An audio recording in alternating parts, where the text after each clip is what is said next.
All right, we're live. Hello, everyone. This is Omar from the third rail. I've been trying to fix the camera for the last 2 hours, man. I look yellow as fuck. I don't know why. Got a good camera. Haven't been on the show for a while. Been trying to do other stuff, and I'm glad we're back. Let me put the intro, and I'll be right back there. We're gonna have a frank conversation today about a lot of things. But let's see how this goes, and let's see how this works.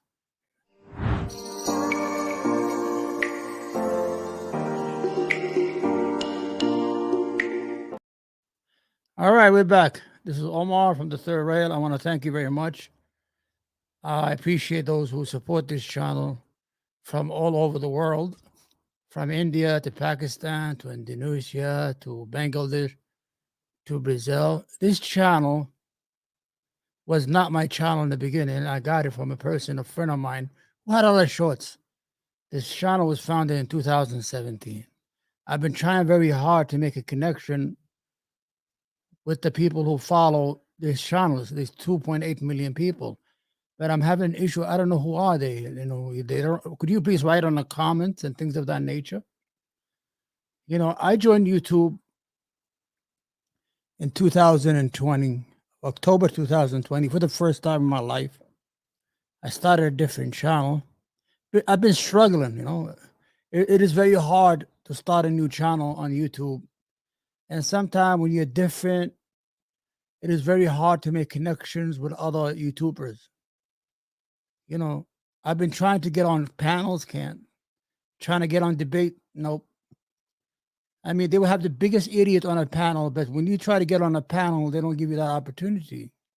Now, I'm not saying any racism. I'm just saying that they have the circle of friends that they know each other, and they don't want to include you in it for reasons I don't know why. I've been punked by the Crucible, Andrew Wilson, piece of shit. It's always going to be a piece of shit, fucking lowlife. He's begging every day for donations like a fucking OnlyFan hoe. Yeah, I said it. And there's a lot of people. I was trying to get on the hippy dippy panels for months. They would say, "Well, you gotta wait a little bit.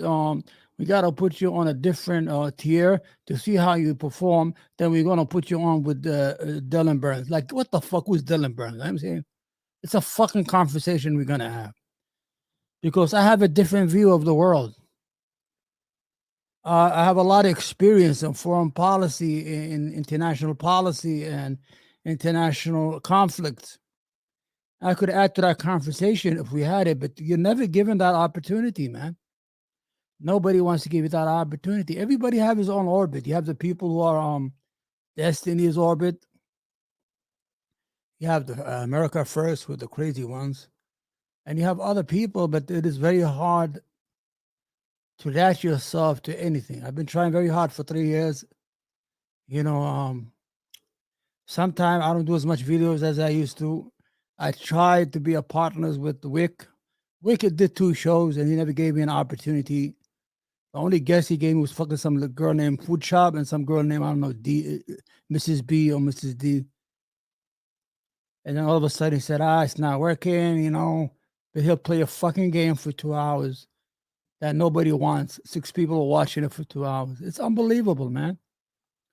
So I don't know. Is it racism? I don't know. I don't think it's racism. Even fucking Prime K, the fucking island boy, who probably used to sell seashells to tourists when they used to go to Jamaica or Barbados, whatever the fuck he's from. I've been trying to reach him for 1 year to get on those dumb panels that he put on. You know what I'm saying? It's fucking weird, man. You can't get on, man. YouTube is very hard. I mean, these channels, they're small, but they have this wall. It's an invisible wall where they just talk to each other. Sometimes you have a fucking panel of 10 white guys or girls talking about black issues or Arabic issues or minority issues. It doesn't make no sense, man. You can't make this shit up. Fuck them all, big and small. You know what I'm saying? I'm going to put on a show once a week, twice a week, whenever I feel like it. I'm not in it for the money. I don't need no fucking donations. I don't need no shit. I know I'm monetized, but I don't really look into it. I feel good, and I have a different view of the world than they do. So that's about it, right? So let's go to this show. We're gonna talk about who you want to talk about first. Let's talk about this fucking guy. What's his name? Let me put it on the screen. Also said not once but twice in June and July that the first time you... Oh, fuck. There you go. There he is. There's a big boy. A big boy. So you have Vivek, how do you pronounce his name? Vivek, let me see, I got his name. Vivek Ramaswamy. Ramaswamy is a fucking an opportunist. He's what do you call a liar, and he'll say anything to get attention, to grab any attention. He'll lie. Then he told you he didn't lie. Then you put on the video when he lied. Then he said, "Well, somebody must have sliced it." He's entertaining the idea. Well, let's go first. First of all, some idiot gave him an advice to go on the Mehdi Vivek show, Hassan Mehdi show. Let's just go through to see how it went. Shows you how he exposed him for being a liar. And he's a fucking idiot.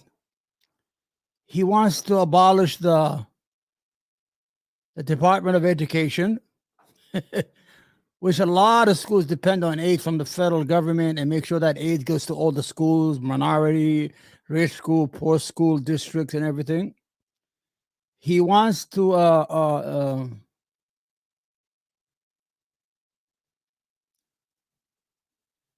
abolish the Department of Energy. The Department of Energy in the United States, that's who controls our nuclear weapons. This fucking guy is a fucking idiot, man. And he wants to abolish the FBI. And I don't know what he's going to do. I mean, we got the FBI, you know, they protect the country against terrorism from within and from the domestic and foreign, bank frauds, kidnapping, illegal activities, drug operations. I mean, the FBI does a lot of work that we don't know about. You know, they protect the country. You know, maybe you have one or two who are assholes, but the majority is the FBI as an institution is good for the country. And this fucking kid here wants to demolish it. Now, you want to hear more crazy shit? He wants to end the right of birthright. You know, if you're born in the United States, you become an automatic U.S. citizen. Oh, wait. He wants to abolish the IRS. The IRS is how the United States collects its revenue. I'm going to go back. Let's go back. Let's listen to the interview first. Personally, I like outsiders, but what have you done that even... There you go. He's going to demolish... Vivek Ramaswamy, thank you so much for coming on the show today. You and I both grew up as kids of Indian immigrants who love to debate, super confident, perhaps overconfident in our views. But here's the difference. I kind of know my limits. You, on the other hand, having never held... Look at that big ass smile. He thinks he's going to get away with a lot of shit. You're in for a fucking bad thing. Look how big smile he got on his face. He thinks he's going to come on, tell all the lies he does. Or even run for any elected office before, be it Congress or even school board, having not voted in 3 presidential elections in a row, suddenly now want to be president, go straight for the top job on planet Earth. Your critics would say that's the epitome of tech bro arrogance. What is your response to them? I get that you're an outsider. Personally, I like outsiders. Yeah. But what have you done that even qualifies you to be president of the United States? So look, Mehdi, I have been taking on bureaucracies my entire life. I took on the bureaucracy of big pharma starting in my late 20s, at a time when I think pharma was corrupt and going in a lot of directions that they shouldn't have been. I actually built a multi-billion-dollar business developing medicines that pharma had abandoned. I took on the ESG bureaucracy, competing with firms like BlackRock, State Street, and Vanguard to build a successful firm called Strive. Yes, none of that is in government, but it is in the private sector. It involves taking on bureaucracies. Okay. And that exactly is my mission here, is taking on the biggest bureaucracy of all, that in the federal government in Washington, D.C. And the other thing I'll add to that, Mehdi, is it's not just the outsider pitch. I think we do need an outsider. I think it's good to have a business background. But I'm also an outsider who deeply understands the law and the Constitution in this country. And I think that's the unique combination that actually makes this my calling. And I hope that we're going to be successful in reviving this country. So you talk about your business background. Let's talk about that. You made your name and made a lot of your early big money from pushing an Alzheimer's drug that had already failed 4 clinical trials when you bought it. You then talked it up on CNBC, in Forbes, on the cover. Your company subsidiary shot up by billions in value when it went public in 2015. But then the drug failed. On your watch, the company lost 75% of its value in a single day. Ordinary investors like the California State Teachers Pension Fund lost hundreds of thousands of dollars. But you cashed out beforehand via your parent company to the tune of... The company had his wife, his mother, everybody was working in the company. The company was it was a lie. It was a dump. What you call it is he lifts up the price of the stocks and he dumps them. Look what he I did. believe over $37 million. Your critics say it's a classic pump and dump scheme. Pump and dump, yeah. What do you say to them? Yeah, Mehdi, that's the standard opposition research during politics reading line. Anybody in the biotech industry knows this story very well. 99.7% of Alzheimer's drugs have failed. That's thousands of drugs. Mine was one of them. But the company I founded, Roivant, developed a range of medicines. And the way I made my money was not through the failure of that Alzheimer's drug. This is one of the pieces of misinformation from opposition research. I could have sold shares in that subsidiary Alzheimer's company, but didn't. So the person who was hurt by that was me. Hold on. But you say this a lot, but you did sell shares in Roivant and you made $37 million. And Mehdi, $37 million. Mehdi, I think you owe it to your audience.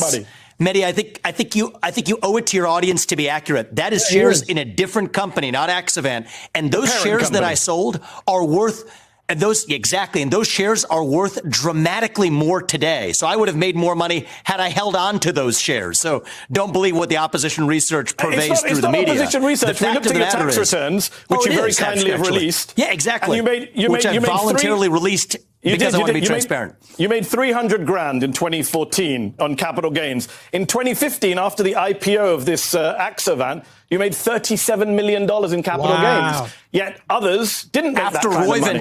After Mehdi, give me a break. After Roivant, the multi-billion-dollar business that developed 40-plus medicines, yes, I sold shares in that. And that business, if I may actually allow you to know how I made my money, developed 5 FDA-approved therapies that are now FDA-approved today. After you sold one the of them is a life-saving therapy FDA in approved kids. When you were CEO, Another one, were they were FDA. Actually, over the time that I developed them, we took them all the way through phase 3, and then we did a $3 billion deal that actually were approved a year and a half later after you sold the company. Yeah, so Mehdi, I'm not going to. So you see what he's doing right now. Let me get on the picture a little bit here. What this asshole is doing right now is he wants to take credit for the company that he made money after he left. But before he left, what he did, he hyped up a drug that did not work. He bought it for $5 million. Then he hyped it up. He's a good hyper, he's a good hype man. Like, he talks good. He talks a lot of shit. He lies without any shame. Then he introduced it to the stock market. Then a lot of people bought a lot of stock into it. Before the drug was going to be tested, then it's going to be a failure. He sold most of his share for $37 million and left the shareholders holding the bag. This is a fucking pump and dump, whatever you want to call it, in Wall Street. He's a fucking liar, man. He's a fucking liar. And I'm glad that he's exposing him because he's very dangerous, because he's playing a dangerous game. Vivek is playing a dangerous game. He wants to entertain Donald Trump's base. The problem is they're not going to accept what's his name? Vivek. They're not going to accept him. He's Indian. He's an Indian American. I'm not a white American. They didn't even accept Barack Obama, and he's probably a 7th generation. His mother was white as fuck from Arkansas, and his father was African. But they're not going to vote for him as president, especially the Republican Party. If he was on the Democratic Party, maybe. Because the Democrats don't care. Most of the Indian politicians are Democrats and very liberal and progressive, And this guy comes here, he just throw everything out the wall. I want to abolish the IRS. I want to abolish the FBI. I want to abolish the Department of Energy. And he wants to take the vote of He don't want people from the age of 18 to 25 to vote. That's 30 million American. He wants to take away their right to vote. Who the fuck is you? I mean, you're a first-generation American. Your parents are immigrant. All of a sudden, you want to turn around and deprive those who are born here, generation after generation, from voting? That's fucking crazy, man, what he's thinking. I don't believe it, man. So the whole idea is that you have about 10 Republican candidates running for president. The majority are white Americans.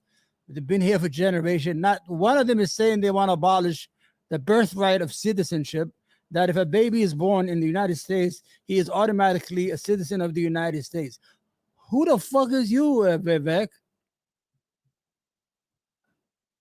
You understand? He's playing this dangerous game, a dog whistle of racism, that he doesn't even belong to that camp. He's a nobody. Fuck it. I know you Indians in this fucking channel are going to get mad, but he's a liar. You don't need him. He's a liar. I'm not going to fault you for not knowing the first thing about biotech, because that's not your job. But getting through phase 3 is the final stage of clinical testing before you hand in the application. Yes, my company did a $3 billion deal that actually did make money for those shareholders. And so, yes, I have built Roivant's a publicly traded company, nearly $10 billion public company today that I built as the sole founder from scratch, as one of several companies that I've built. So, yes, I have a business record that I'm proud of and will equip me to lead this country. You mentioned stage 3 trials. The Alzheimer's drug failed it after you did a lot of touting of it. You say 99.7% failed. You never said that at the time. Do you have any regrets about how you hyped that drug? I did say that. CEO of Roivant said this week that you hyped the drug. Do you regret hyping it? We did not hype the drug. To the contrary, actually, one of the things that I found this week. Well, I can't speak for what is or isn't. I haven't read any article that you're quoting, so I don't exactly know what you're referring to.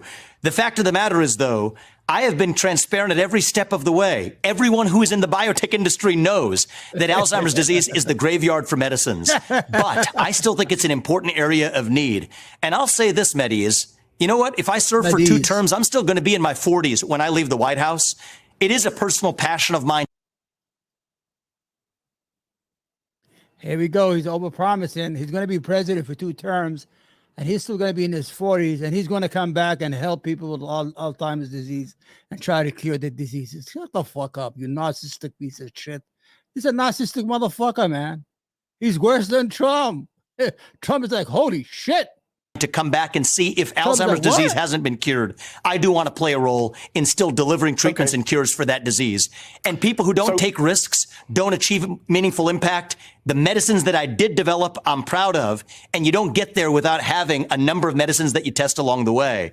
And the other thing I will say is our success rate under my watch was higher than probably nearly 99.9% of biotech startups in the last decade. So, yeah, I stand by that record. I'm not afraid of taking risks. That's part of the American spirit. Well, technically, the successes were a year and a half after you sold the company. But we'll get bogged down. Let's talk politics. Mehdi, that's dead wrong. And I would sorry to say you're embarrassing yourself in front of anybody who knows anything about biotech for knowing that phase 3 trials are the final stage. Okay. The final stage, the FDA phase 3 studies succeeded. So you're barking up the wrong tree, but we can continue to move on. Let's talk politics. We do. We want to talk lots of stuff. Sure. You're an advocate, your critics say, of fantasy politics, of magical thinking. They say you propose stuff that can't be done. For example, you said on Meet the Press the other week that if you had been in Mike Pence's place on January the 6th, you would have insisted on first passing a bill that night to bring in single-day voting on election day with paper ballots. That's inaccurate. Government issued I never ID. said that night. See what he's trying to do? He's criticizing Putin. I mean, I said Putin. Fuck my memory, man. These medications that I take, my memory is shot, man. Okay, Vice President Pence had no power to change the election. Who's ceremonial? That's all. It was all just a show. You count the votes and you say yes, yeah. It's all ceremonial and it's all just make believe. The votes has been counted. The president has been chosen. The vice president has no legal right to refuse any electoral college from any state or return anything. But this guy said, "Well, if it was me, I was going to stop it and overhaul the government of the United States and change all these laws in one fucking day and then declare the presidency on the next day. That's Superman behavior. We can't even get a fucking federal holiday to vote, and he's going to change all that shit in one day. Listen to how fucking crazy and narcissistic he is. This man is narcissistic. I don't care. I never said that. You what you would have done on January the 6th, and you said I would have done this. And I the said next what day I would have done gone. differently is that I was precise about the period between, and this is still ambitious, I will admit, but at least let's get my view correct. It is ambitious. Oh, it's ambitious. Between November 4th and January 6th, I think it was an opportunity for heroism. Just to be clear, you never said anything absolutely have about said it November. every step. Let's play the clip, guys. Do we have the clip? I've said this in countless forums. Have a listen to the clip. Vivek. See, he don't want to see the clip. He's going to try to filibuster. I don't know what you're saying. I don't know what you're talking about. He lies on camera. You can't lie these days, man. You can't lie these days on fucking win because you got phones, you got cameras, you got iPhones. Everybody, nothing goes away, man. You can't just lie and say and get away with it. This is a different day and age. We're living in a different time, man. This guy is dangerous. Not because he's going to be president. He's not. But what he's saying might be picked up by Donald Trump or somebody else. He's giving bad ideas to dangerous men who could become president. This is my problem with Vivek. Vivek is not going to be president. Never in his whole life he's going to be president of the United States, maybe in 20, 30 years, yes, but not president as a Republican president. My issue with Vivek is that his ideas are bad and dangerous ideas. And these ideas, they're not going to make it, he's not going to push them through, but other people might take them in the future and use them as their ideas. When you're telling people that if their children are born in the United States, they're not citizen, who are you, man? You're an immigrant. You just came from India, man. I mean, you're the first generation American. And you're telling people who have this right since 1869 after the Civil War, when they made the slaves whole, because slaves were not citizens. So they made this law, anybody who's born in the United States is an American citizen. This guy from India, firstborn generation, a con artist, a hump and dump, what do you want to call it, on Wall Street, wants to change that amendment. You know how many states you need? You need 32 states to pass an amendment. We have a Congress. They can't even pass one law, and this guy's going to do it all. This guy is dangerous because he's stupid, because he's going to give bad ideas to bad people. That's the only issue we have with him. I don't have any other issue with him, man. I don't think he's going to be president, but he's giving bad ideas to other bad people. On your Chuck Todd splice script, in all of my written statements and everything I've said, we've said in that period between the election. Here's what I would have said. You have to cut them off. We off. need single-day voting on Election Day. We need paper ballots, and we need government-issued ID matching the voter file. And if we achieve that, then we have achieved victory, and we should not have any further complaint about election integrity. So see that smile? You ever see boxing when the fighters fight and he gets punched real hard and the boxer will smile like it didn't hurt? And he did get hurt. As soon as the boxer smiles, showing that he didn't get hurt, that means he was hurt. This is what he's doing right now. He is getting killed in this interview. So I would have driven it through the Senate. So what would you have done with Mike Pence? You would have not certified the election? So in my capacity as president of the Senate, I would have led through that level of reform. Then on that condition, certified the election results, served it up to the president, President Trump, then to sign that into law. And on January 7th, declared the re-election campaign pursuant to a free and fair election. In other words, he's going to use some fucking magic and do all that shit in one night. Reform the whole government of the United States in one fucking night. Vivek, not only do you not mention anything about November, but let's say you did do November. That joint session was not a legislative session. The vice president doesn't have the power to introduce legislation. Neither party would have backed such a bill. Oh, come on, and it couldn't have been passed in a day. The fact of the matter is, naive stuff. the president. The president and vice president absolutely drive legislation through Congress. That is exactly how but things Trump work. wasn't doing legislation. Now, he was busy view, pushing the big lie, as you pointed out yourself in your books. Well, so he wasn't and there. I wasn't Mike the vice Pence president of the could not United States. have passed a bill. But and you I were was asked not the what you vice would have done president of the if you United were States. Mike Pence. You guys in the media, What would you have done? you guys in the MSNBC crack me up to sort of create a hypothetical situation to say, if you had been vice president, what would you have been doing?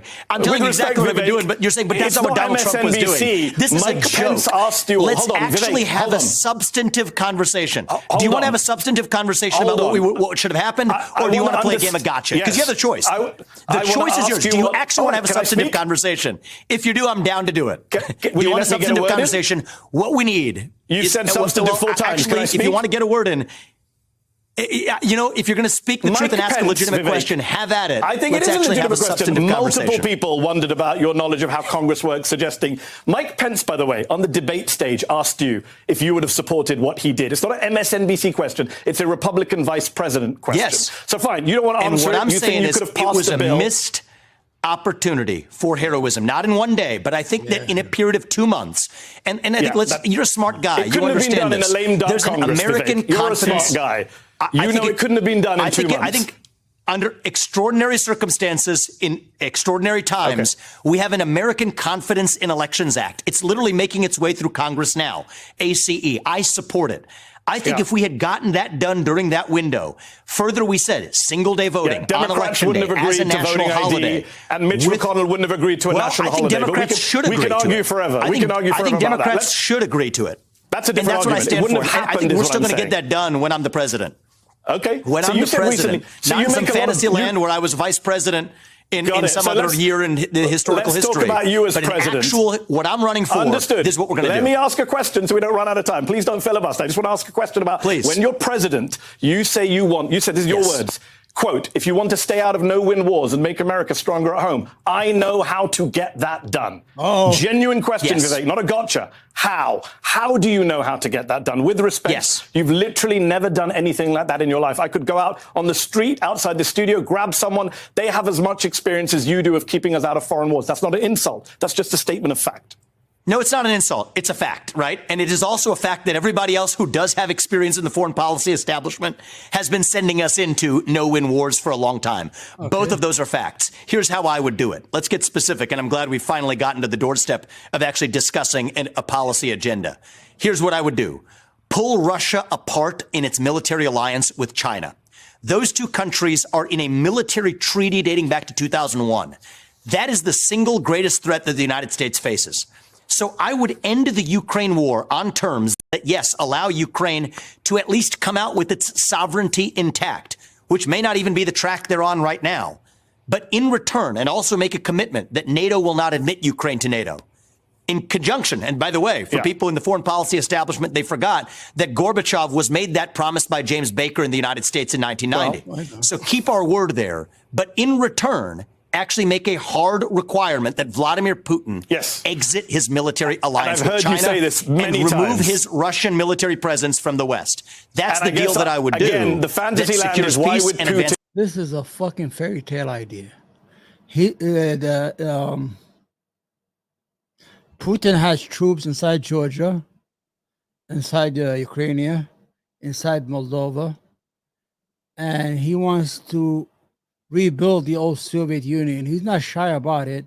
And this kid from the United States with a fucking loud mouth is going to convince him to withdraw out of Ukraine and stop being afraid we're a friend with China. And he's going to do it. I mean, this fucking kid, is he fucking retarded or what? I don't believe this, man. This guy doesn't know anything. And he has no sense of shame or embarrassment, man. These people become successful in life because that's what they do. They will lie and lie and lie, and they don't care about it. They don't care about the outcome of their lies or who they're lying to. They just keep on going and moving it, and they become successful. He's a fucking multimillionaire. Just agree with you. Why? Because you asked nicely, Putin will hold his word. He'll pocket your concessions and not just carry on dealing with his biggest trading partner, China. Watch, he catches on. Well, here's the thing. I actually think that China shouldn't be his biggest trading partner. They have to be because they buy oil from Russia. That's the only thing they buy from Russia. Russia is a gas station with oil. That's all it is. It's a country like a gas station. So they have to buy. It's cheap and it's closer. So how are we going to replace? How? You know what? That's the problem. That's what I'm going to do. I'm not going to let them be their partner. Come on, man. Come on. Don't be a fucking idiot, man. I think it's a mistake that we've closed off economic relations with Russia. I would lead both the United States and the West to reopen economic relations with Russia because Putin does not enjoy being Xi Jinping's little brother. Mehdi, you're a smart guy. Look at what he's done. He's actually sent weapons to both India and Vietnam right after the February 2022 meeting he had with Xi Jinping. There are cracks in that armor, but we need to actually open our eyes to see the opportunity staring us in the face. We will have to agree to disagree whether we think that you can persuade Vladimir Putin to drop his alliance with Xi Jinping. You have made truth the centerpiece of your campaign. So let's talk about your trustworthiness. Yes. For example, listen how he's a fucking liar. Listen. When CNN quoted you talking to The Atlantic about 9/11 and federal agents possibly being on the planes, you said the quote is wrong, actually. But the quote wasn't wrong. The Atlantic released the audio of what you saying exactly what they said you said. Mehdi, actually, let me finish the question. Let me be crystal clear. Let me finish the question. The Atlantic should release the whole tape. They've refused to do it. Yep. You said on Twitter Spaces last month that no, you had never supported Bernie Sanders' Masks for All legislation, but you literally put out a tweet in July of 2020 calling it a sensible idea. You also said not once but twice in June and July that the first time you'd ever voted was in 2020 for Trump, but in fact the first time you voted for president was in 2004 for a pro-choice libertarian candidate. How can people believe what you say? So, Mehdi, let me just go through one by one. The Atlantic, yes, purposefully spliced an out-of-context quote where we have challenged them. They released the tapes. We asked them for the tapes first. They didn't give them to us. They waited then to splice them and release them publicly. I challenged the Atlantic to release that entire conversation. And what was a conversation about how many federal agents were in the field. You said was wrong. We all heard it. We can play it if you like. No, it is exactly word for word what she quoted to you. You said they put words in your mouth. Look, if you want... If you want hard facts, here are hard facts. That day, The Atlantic printed it. I said, that looks like something that never captured the character of our conversation. Can you ask Atlantic for the tapes? They said they would refuse to release the recording to us. So when Caitlin asked me about it, I said, that does not at all sound like the context of what I said. And then, it turns out The Atlantic releases a very, everybody should listen to it. You're putting words in my mouth. It functionally sends the wrong message, Mehdi. Oh, functionally. Okay. You could have said it's out of context. You said it was so badly taken out of context that it misled their audience. It was so badly taken out of context. It was basically a lie and it misled their audience. But ask The Atlantic to release it. So my view here is, here's what I've learned: the media distortion filters. Mehdi, if they are going to cut something before and after without the question of what the guy is that came beforehand, come on, why wouldn't The Atlantic? Why are they so reluctant to release the whole recording? Maybe ask because the audio they released, you're still denying you said what's on the audio. Okay, let's ask you this question. Is Donald Trump, it's a as joke you say that now, the media is going to selectively edit this, and this is the way this game is played. Politics is dirty. That's okay. I'm ready for it. It's not edited, just to be clear. Is Donald Trump, as you say now, the best president of the 21st century? Of the 21st century. Yes, he was. Let me ask my question. Let me finish the question. Is Donald Trump, as you say now, the best president of the 21st century, who you say you want as an advisor and a mentor if you become president? Or is Trump, as you've said in the past, in your books, on Twitter, a, quote, sore loser who is a, quote, dangerous... He's dismantling them. He's showing him he's a liar, all the lie he says, and he's showing him all the receipts. He made a mistake by going on the Mehdi Hassan show. Nobody goes there and comes out fucking on scratch. This guy is a master debater. He's from Oxford University. I'm telling you, I've been following his career. To democracy and who did, quote, downright abhorrent and egregious things on January the 6th. Which one is he, Vivek? So to be crystal clear, between George Bush, Barack Obama, Joe Biden, and Donald Trump, those are the presidents of the 21st century. Donald Trump is unambiguously, as judged by the results, the best president of the 21st century. Kept us out of wars, grew the economy. I give him full credit for that. I want to build on that foundation and take this country to the next level. But you've also called him a sore loser who is a danger to democracy. Those are strong words. Would I have made the same judgments that he has made at every step of the way? No, I will remind you that I am running for U.S. president because I am best positioned to lead this country forward. Can I ask you what they are, Vivek? Yes. You say he behaved in downright abhorrent behavior that makes him a danger to democracy. What was it that was downright? Tell me what he did that was downright abhorrent. Let's actually be really fair to your audience. So on January 10th, 2021, thereabouts, days after that incident, I wrote an op-ed in the Wall Street Journal arguing that censorship was the real cause of what happened on January 6th. When asked in response, somebody asked me the question, are you... That's what I wrote. I'm giving you the facts of what I said. That's a hard fact. That was published in the Wall Street Journal. When pressed on, was that condoning what Trump did? My answer was no. There's a difference between a bad judgment and a crime. And we you're need avoiding to my be question. able to tell the difference in this country. What did Donald Trump do, no, I'm not avoiding in your question. view, that was downright abhorrent? Second time I think that the thing that I would have done differently if I were in his shoes not what I asked, is Vivek, I would with have respect. declared re-election on That's January not what I asked, with 7th. respect. I'll ask it a third That's time. exactly the thing I would have done. What did Trump do that was egregious, quote, downright abhorrent, and a danger to democracy? Can you just explain to our viewers? Your words. So you're mixing two different quotes. But what did I think was reprehensible about what happened that day? Look, I think that the way a true leader should have handled that situation should have been to actually say, this is me running for re-election, not actually litigating what is already passed and behind us. And I would have done things differently. That is not a crime, though, what he did. I understand. And the reason I have been so vehement. You keep saying what you would have done. I just want to hear from your mouth. No, unless you're scared of him, why won't you say what he did that was downright abhorrent? I'm not going to let you stitching together three things from three different places to create a caricature. Do you want to have an actual conversation? Yes, I want you to answer my question, Vivek. Three times I've asked it. What did Trump do that was downright abhorrent? It's a simple question. It's your words. It's on screen. What did he do that was downright abhorrent?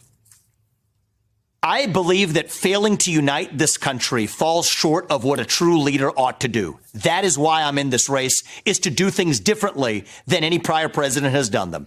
That's the hard truth, okay? And that's what made him a sore loser and abhorrent. The media yes, your words. and the reality is none of that is a crime. And the reason I have been so vocal,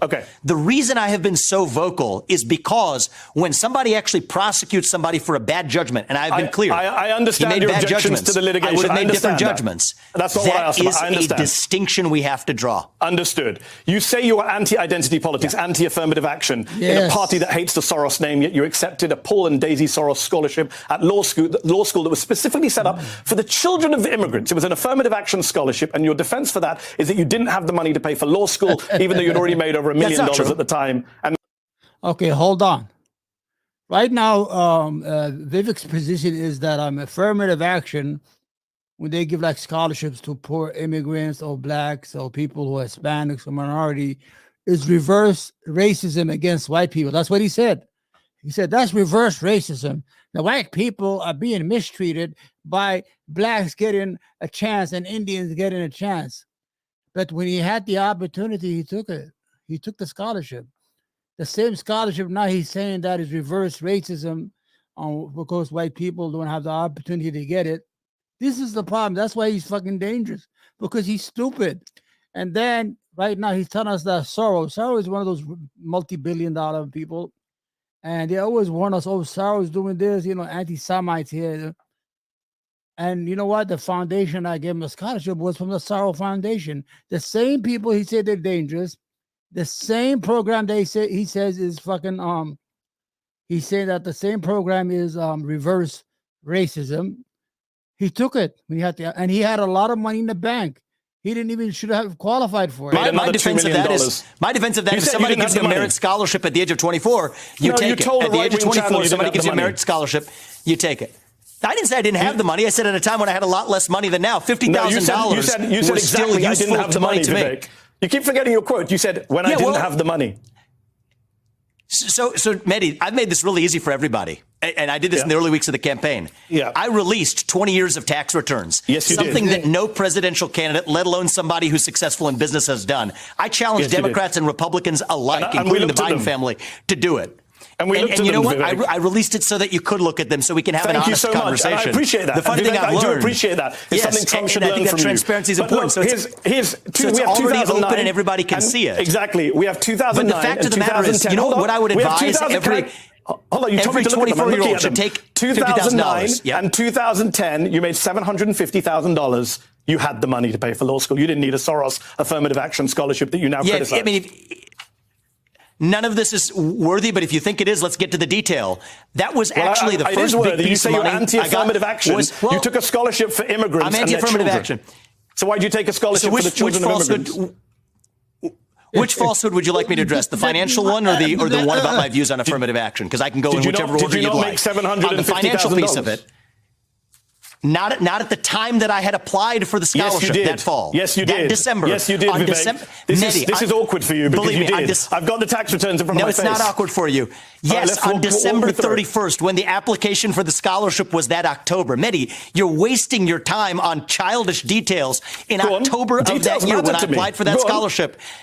And it was, well, guess what? The bonuses that a hedge fund pays, and it's a shame that, again, you don't have to be an expert on this, but if you're going to spout out, you better know something about it. People pay at a hedge fund the bonuses at the end of a year. And on December 31st, that's when I was paid. I applied for the scholarship that September, and I did not grow up in a wealthy family. Vivek, you made more money the previous year. I made $200,000 pre-tax or whatever it was. No, you didn't. And you know what? No, you didn't. You're now telling flat. In 2009, you have my tax returns in front of you. I don't remember what I made in 2009. In 2009, you made $650,000. In 2010, you made less, $450,000. So the argument that you only made the money pre the scholarship, Oh, so now we're bringing tax into it. We've been using gross numbers.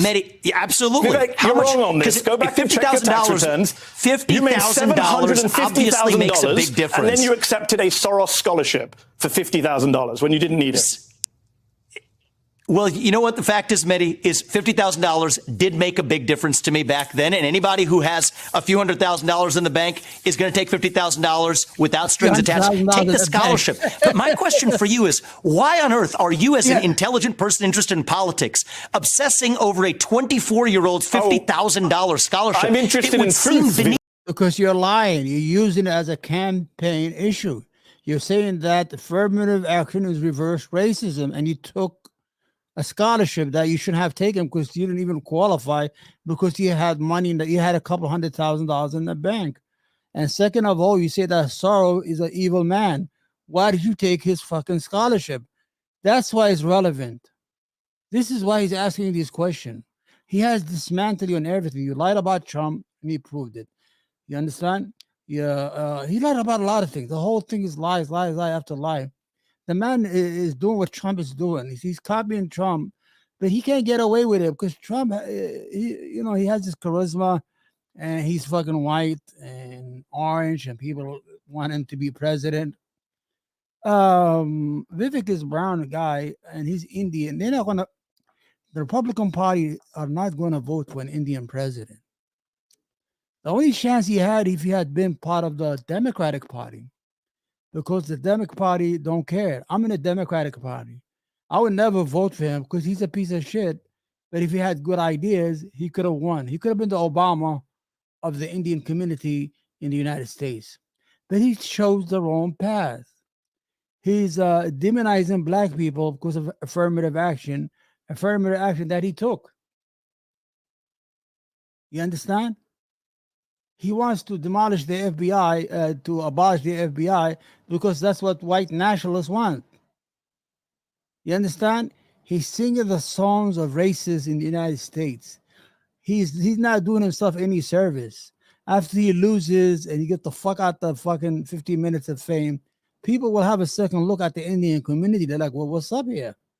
Are you part of the minority group, or are you guys think you're white all of a sudden, or what? What's going on here?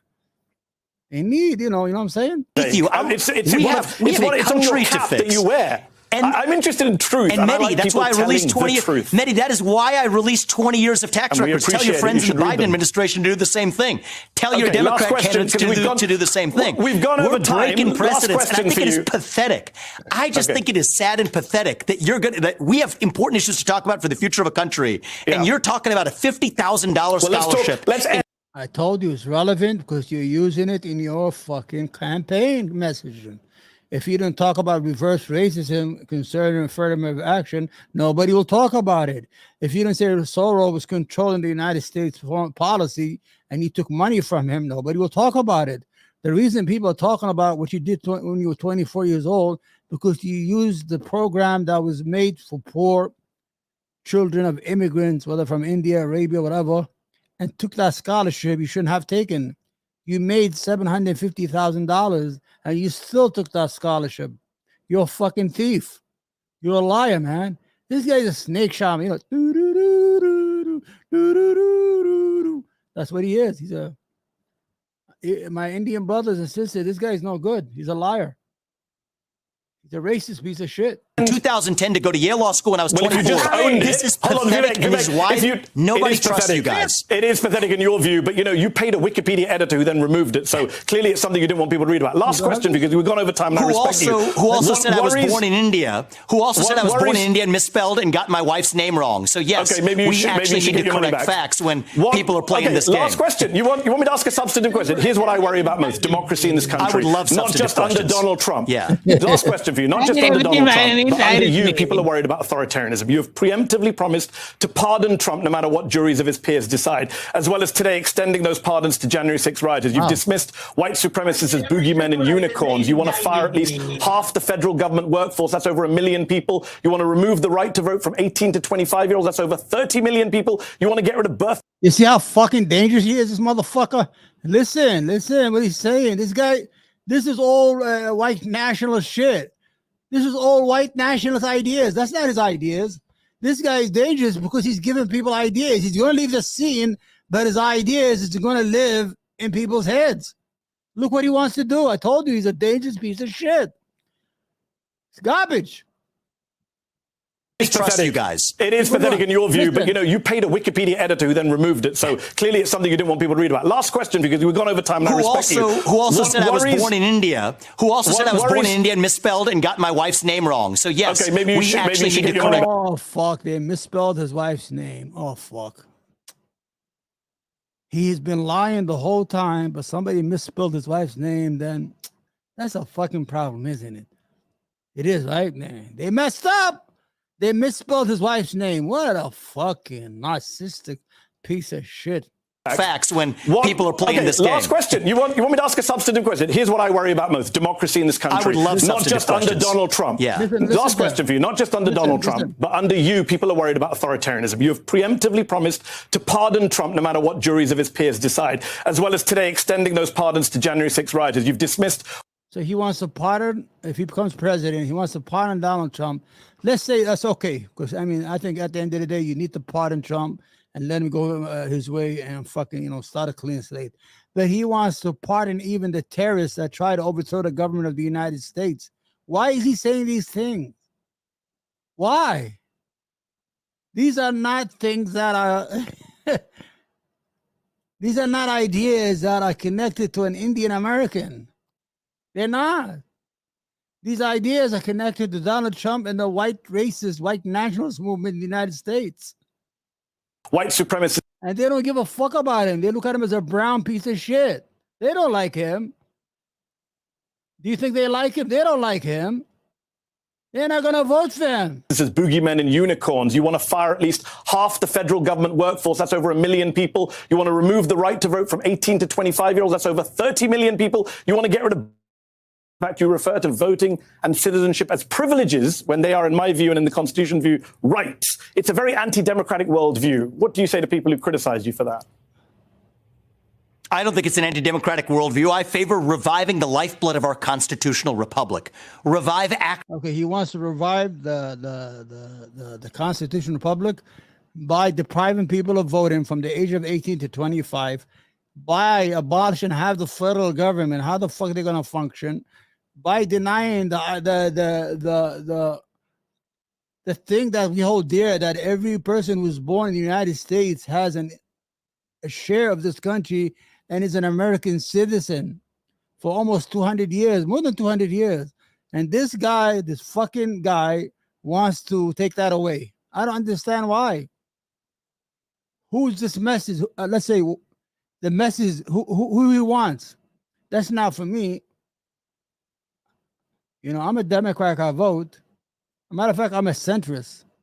I vote. That message he's sending is to a narrow base of Donald Trump, about 35% of the population. And they're not going to accept him anyway. He's not going to be accepted by those people that he's sending this dangerous message to. This guy is pure garbage, man. He's an embarrassment to the Indian community. He's an embarrassment.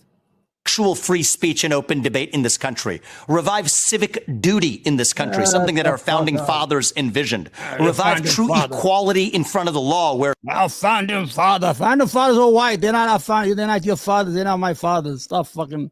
people aren't prosecuted because of the color of their skin or because of the content of their political views.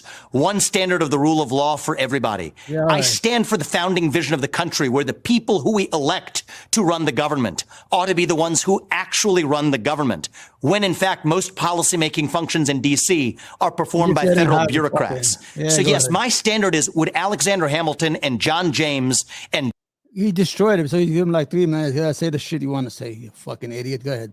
Say what you want to say. Thomas Jefferson and George Washington, would they be proud of what they see today, or would they be appalled? I think if they walked around and saw Washington, D.C. today, they would be appalled. Beautiful. By the time I leave office in January 2033 after 2 terms, they will once again be proud of what we've created, a government with 3 co-equal branches, not 4, shutting down that administrative state, reviving civic duty, and reviving one standard of the rule of law for all Americans. And that is not a Democratic vision or a Republican vision. That is a pro-American vision that I think can actually reunite this country, which is what I believe I will uniquely be able to deliver as the next president. Vivek Ramaswamy, we will have to leave it there. Appreciate you coming on the show, taking my questions, even if you didn't like all of them. Appreciate you taking time out from a busy campaign. Thank you. Look forward to discussing more of the agenda in the future. Yeah. Next time, definitely. You're not coming. He's not coming back. He's not coming back. He's not coming back, man. All right. Now the next story we have is that we have Tucker Carlson. Tucker Carlson, got fired from Fox News, and Tucker Carlson used to have the same idea this idiot is talking about.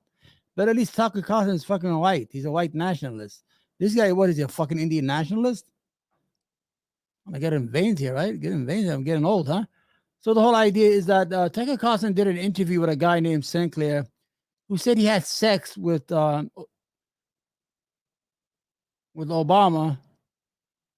about 25 years ago.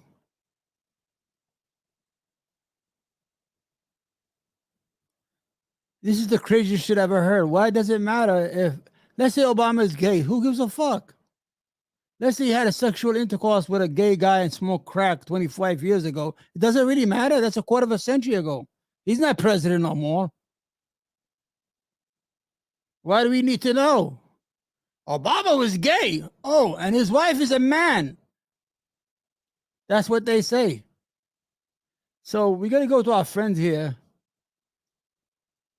About sex or drugs, but because we're going to go to our friends here, the idiots at the PBD podcast. It's led by a guy named, a millionaire named, make it bigger so you can see his fucking face. Oops, I got rid of him. This is David. This is Patrick Bay David. He's a very successful man. He has a YouTube channel. He talks. He does a lot of talking, and he became rich from insurance. But now all of a sudden he's latching himself to the right-wing movement. The same thing that the other idiot just did. That Vivek Ramaswamy, whatever his name is. But this guy is a little bit less crazy than the other motherfucker. But now they're discussing that Obama is gay. Now my idea is, who gives a fuck? But let's just listen to what they were talking about. Let's see how it went. on you, Tucker, you're just doing it for eyeballs. I think I heard Jon Stewart. If you can pull up Jon Stewart, it wasn't even Jon Stewart. I think I saw another person that said his failed propaganda show on Twitter. Yeah, his failed propaganda show on Twitter after getting fired from Fox. So that's the storyline on what they're saying, right? But anyways, he interviews this guy, Bit Risky. Rob, I think you brought him up to us like a month ago. Didn't you bring this up a month? I did. 2 months I pitched ago? it in a meeting. He actually did. What, Larry Sinclair? He brought him up like a couple months ago, right? And what did you say? I said, not right now. I'm like, not right now, Rob. Okay, so, but the story comes out that Obama, that Tucker Carlson claims Obama smoked crack and had gay sex. Okay. Mm-hmm. Let me read this properly on page 8, folks. If you got kids listening, tell them to go have ice cream and step away for a few minutes. Okay, all right, here we go.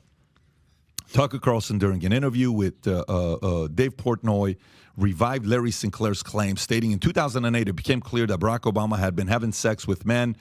By the way, David Portnoy of Barstool said he doesn't believe this fucking Sinclair he walked off the fucking set. Smoking crack. Carlson noted that Sinclair signed an affidavit and then underwent a lie detector test saying, I smoked crack with Barack Obama and had sex.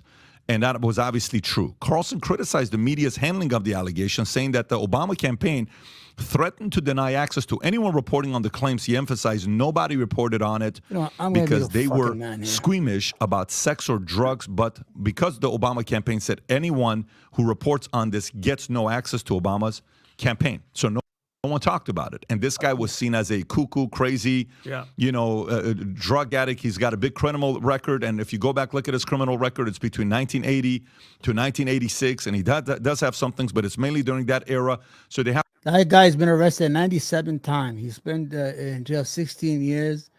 He's been charged with fraudulent, fake, lying, doing a lot of crazy shit. And we're going to believe he had sex with Obama. And you see the racism, even the drug that they use. They didn't say that Obama admitted that he did cocaine. He admitted it. But instead of saying cocaine, they say crack because Obama's black. Because they think that crack is the preferred drugs for black people.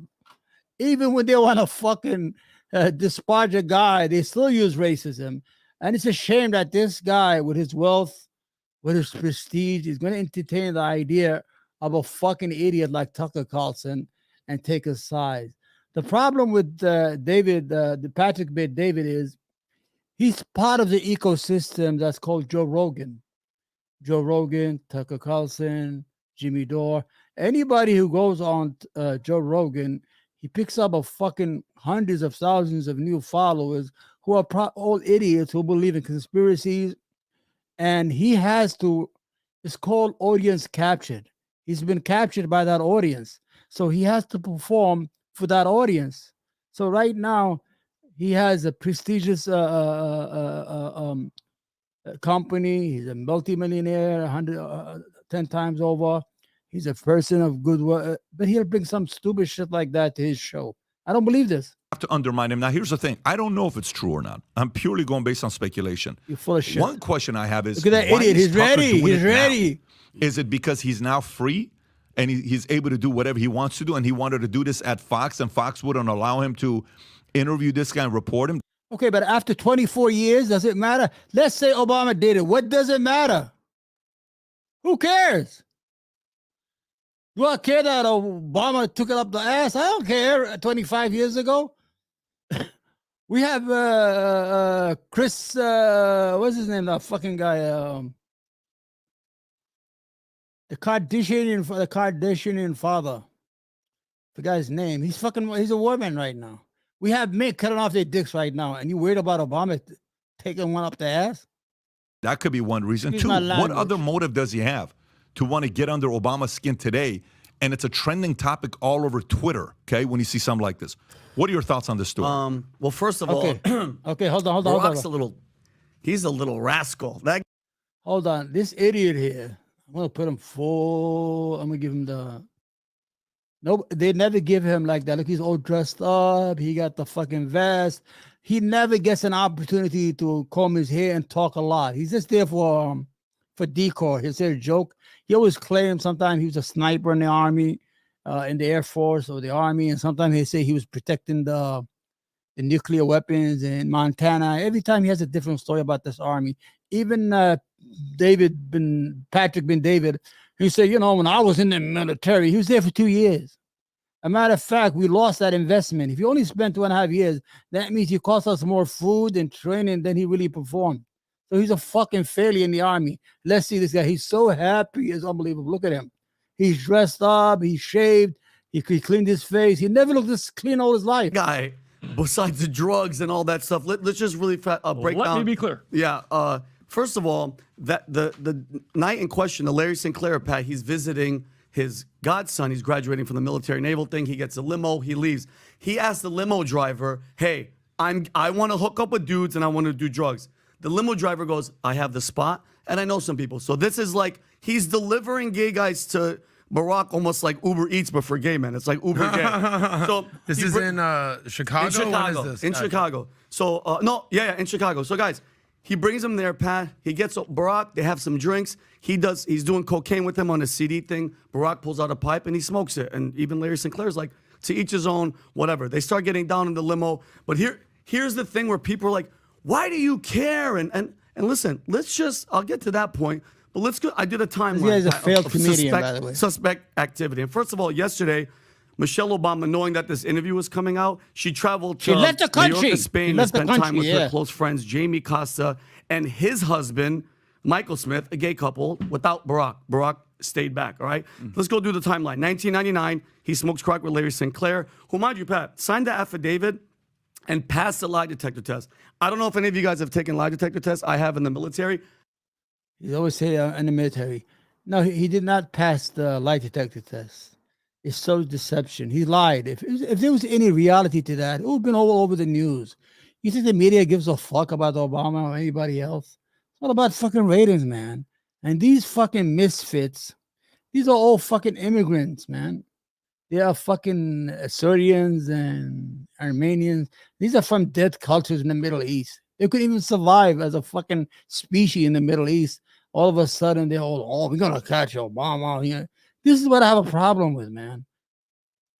You're not a guy, some random dude that's gay and does drugs, and he's not passing it, Pat. CIA operatives know how to pass it because they train to pass it, okay? Yeah, right, so yeah, I think his claim is legit. Let's go 2007. Choir director at Barack Obama's church, Donald Young, who allegedly knew about Obama and his homosexuality lifestyle, was murdered in Chicago in his apartment. He was shot multiple times at close range. There we go. Twice He's in the murdered. head. Now Obama's a fucking killer. 2 weeks ago, they had a show with Weiner. What's the fucking Anthony Weiner?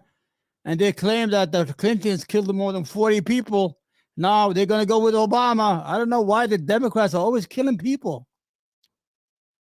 I don't understand that, man. The reason they let him talk this kind of talk, you know why they picked him? Because they were afraid of a lawsuit from Obama. So they let this piece of shit do the talking today. They never give him the floor like that.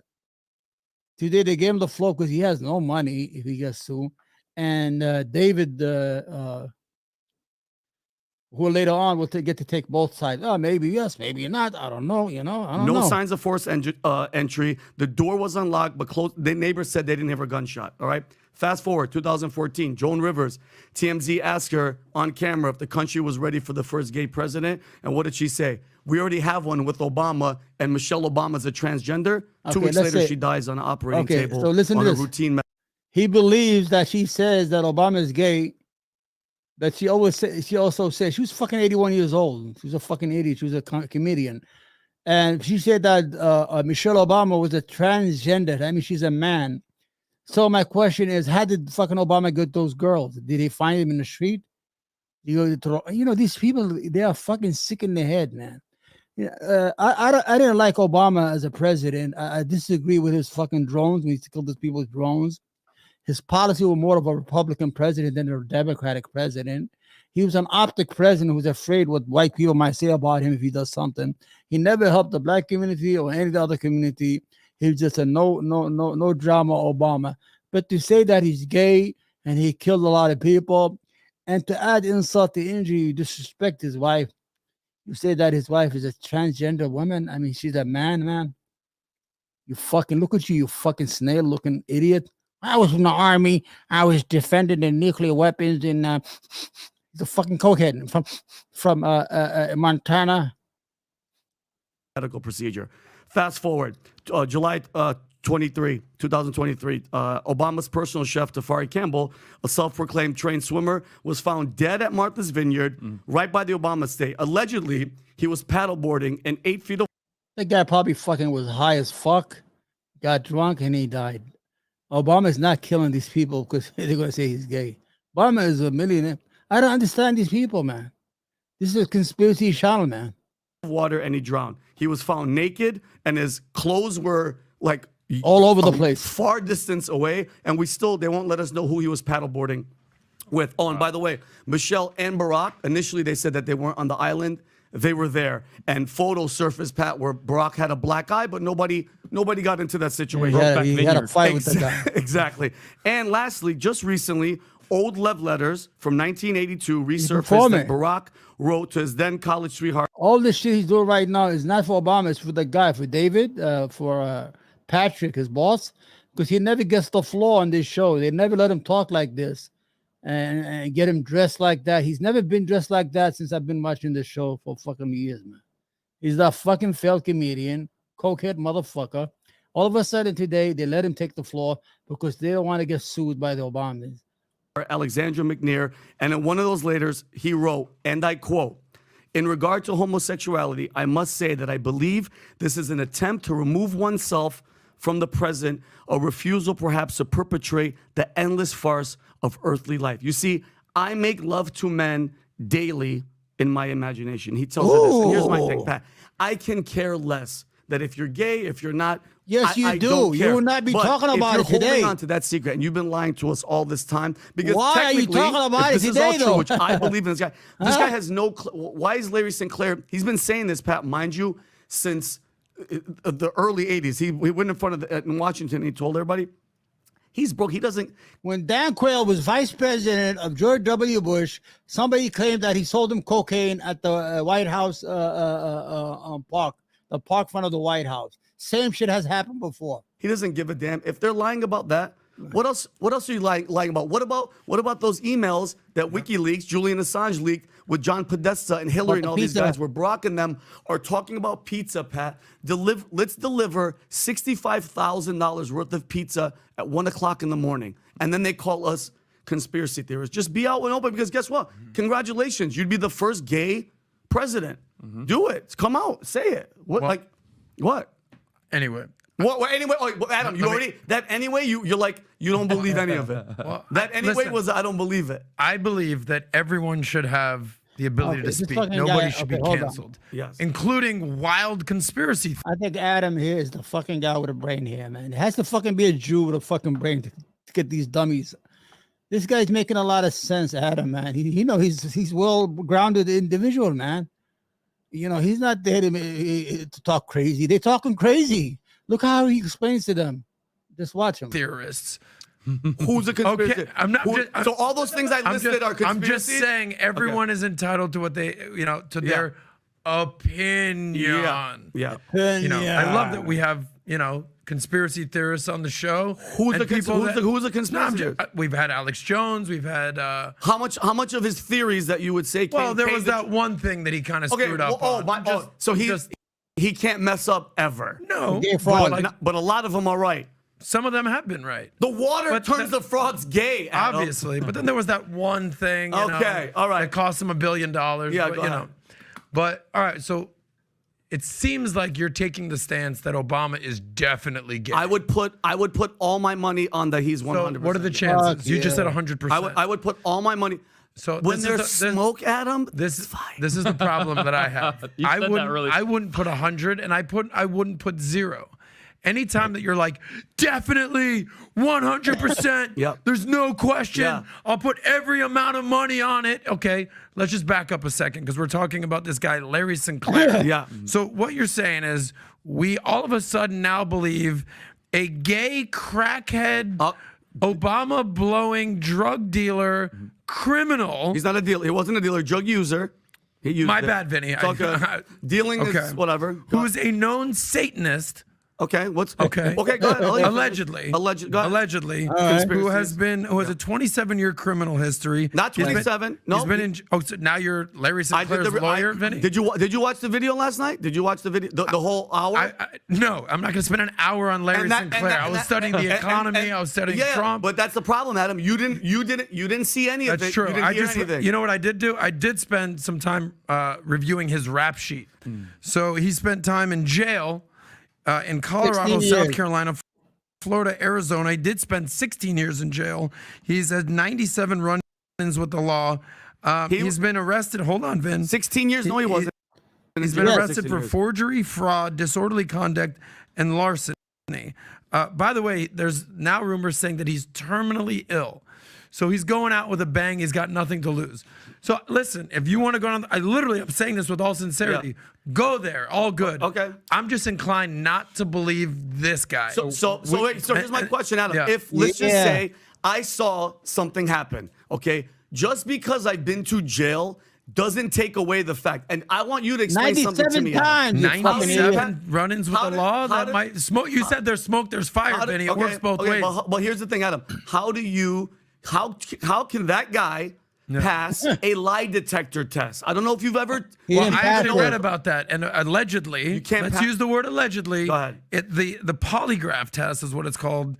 Came back as it indicated deception. So do some more research, find out what actually happened. He passed and signed an affidavit. Okay, I'm just saying. Listen, I don't have an agenda. I love you, brother. You clearly have an agenda. No, I don't. That you want to convince the world that Obama is gay. I just want to say there's no indication of that. Okay, take a cold plunge. Well, can I take one thing? Don't forget your thing, Patrick. If you had $10,000 cash right now and somebody said you have to bet one way or the other, you can't take the money. Whatever you win, you win. Do you think Obama's gay or not? I would love to hear Pat's answer. Go ahead. Hold on, because I love this smirk. Hold on. Hey, Rob, can you DoorDash some popcorn? By the way, I'm asking everybody this question. Tom, be ready for this. Patrick, 10 grand. You are not leaving this room unless you make a decision, and if you win, you get to take the money and you go. You know what you just remind me? You ever seen the movie Couples Retreat? Yeah. If a guy had a gun to your head, is this marriage going to work out or no? Tell me right now. You don't put a gun to your...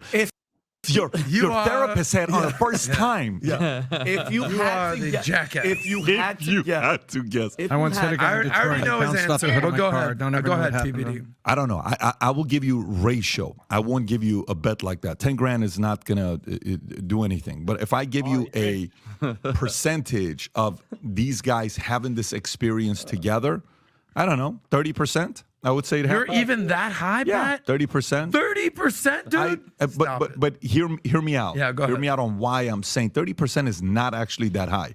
No. What's confusing for me is the following: why are people on the left so worried if he's gay? That's what I'm asking. Why? All right, let's set the record straight. Nobody's talking about it. Nobody cares. Obama. Nobody gives a fuck.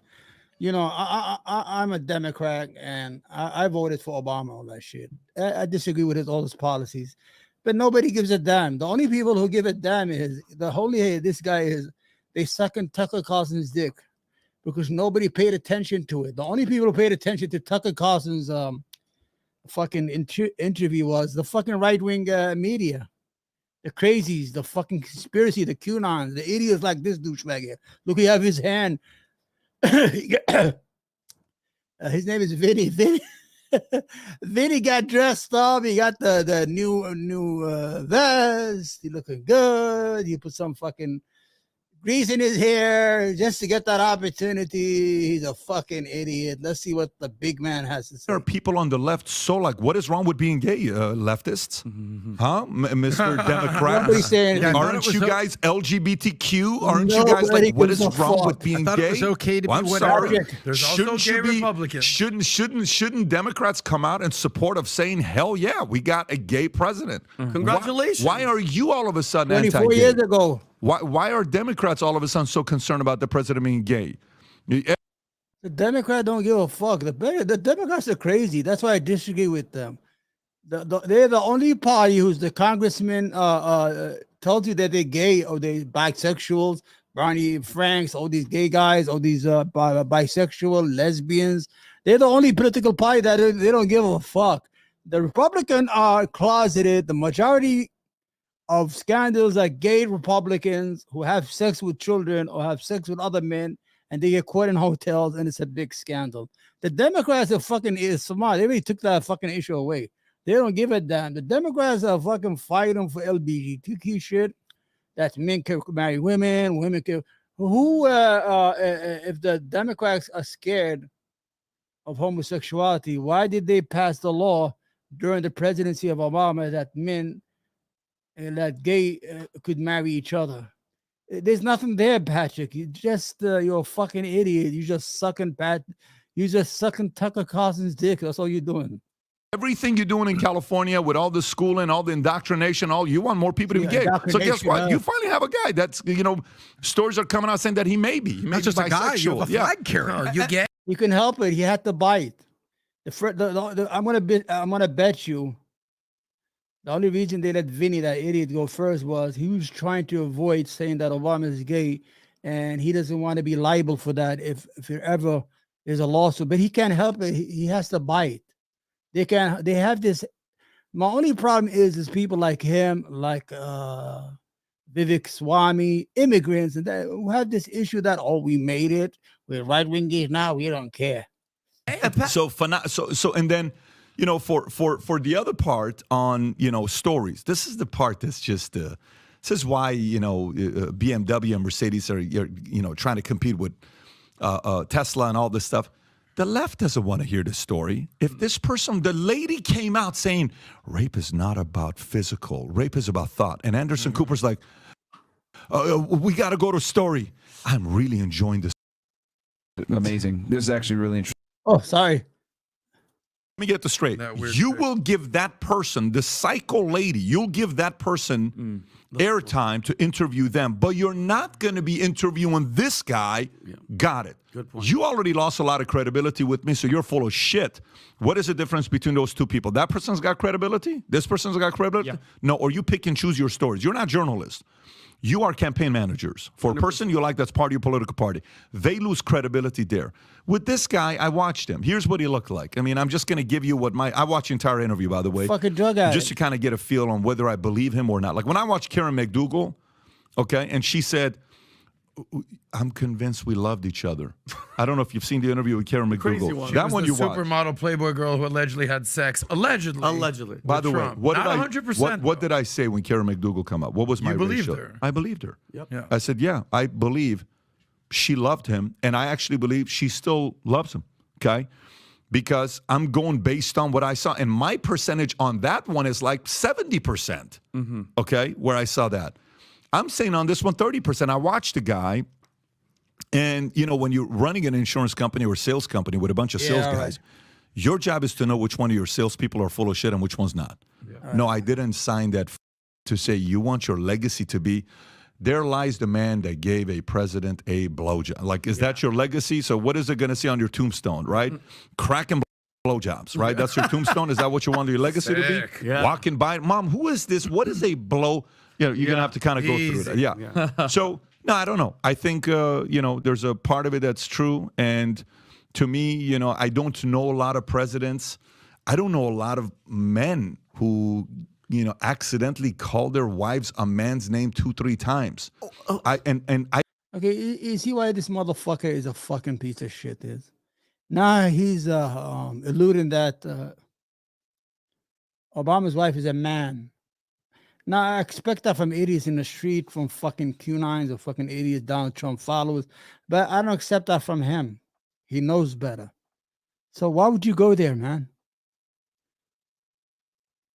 I don't understand how they disrespect Michelle Obama, man. She's a nice lady. She was quiet. There was no fucking drama. They have an issue with Michelle Obama, who never talked or did anything, but they don't have no issue with Donald Trump's wife, who's a fucking porno star. Go Google. She's naked. You can see her tits. You can see everything. But when he does that, I'm going to say, fuck you, Patrick. Fuck you 3 times. Over. I don't know a lot of people that make mistakes like that. I just don't. All right. I've never called Jennifer Joe. Ever. I've never said, hey, So and Joe and I, the other day, I've never done that. Do you have who did Barack call? Michael. Michelle? He's called Mike. He said called his, hold on. He called his, Michelle. But many times. Many times he's called her Michael. For me, so you want him to be gay? No, I don't, Adam. That's for not me, all I'm saying is I'm staying skeptical. Yeah. I'm staying skeptical. And to be quite frankly, like the most pathetic thing to me is that Democrats are embarrassed if he's gay. Exactly. That tells you. The Democratic Party is not embarrassed if Obama is gay. These fucking guys, they're fucking lying. They don't give a fuck. The Democratic Party is the craziest party in the United States, man. You lost your fucking mind? You think they really cared if Obama was gay 24 years ago? Quarter of a century? You fucking idiot. How much of a hypocrite you are that you're. These are the losers. They lived in Iran. These are fucking Assyrians. These are dead culture, man. These people come from dead cultures. They couldn't even survive as a fucking species. Now defending Syrian lion. against a person being gay, where to you it's normal to be gay. Why do you care so much? Nobody That's cares. the problem I have. I don't have a problem with all the other I have an details. I don't issue even here, care. guys. I'm I'm sorry. I'm a little conservative. And I'm just going to say something. I believe these stories just as. I'm telling you, this fucking guy is the fucking best. He's honest. He has no skin in the game. He's not trying to score any points against Obama or anybody else. And actually, at the end of the day, nobody really cared if Obama was gay or not. But the only issue I have with his wife, when they keep on saying that his wife is a man, that I have issue with. I think it's disgusting. I think it's disrespectful.